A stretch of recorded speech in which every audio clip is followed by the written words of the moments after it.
महाराष्ट्र देशातली सगळ्यात मोठी अर्थव्यवस्था आहे आणि आपल्याला कल्पना आहे की आता जवळपास आपल्या जीएसडीपीचा जो काही साईज आहे तो 51 लाख कोटीवर गेलाय, तो 54 लाख कोटीकडे चाललेला आहे. आणि निश्चितच महाराष्ट्र ही देशातली पहिली $1 ट्रिलियन इकॉनॉमी बनेल या दृष्टीनं महाराष्ट्राची वाटचाल चाललेली आहे.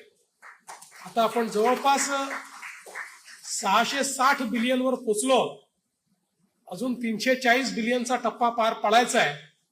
पण साधारणपणे 55-60 बिलियनचा जो काही आपला एक ऍडिशन दरवर्षी आपण करतो, त्याच्यामध्ये थोडं ऍक्सिलरेशन आपण आणलं तर मला असं वाटतं की 2029-30 साली आपण $1 ट्रिलियन इकॉनॉमी होऊ. आणि एखादं वर्ष जर कदाचित कुठल्या कारणाने खराब गेलं तर 31-32 पर्यंत आपण होऊ. पण आता $1 ट्रिलियन इकॉनॉमी होण्यापासून महाराष्ट्राला कोणी थांबवू शकत नाही.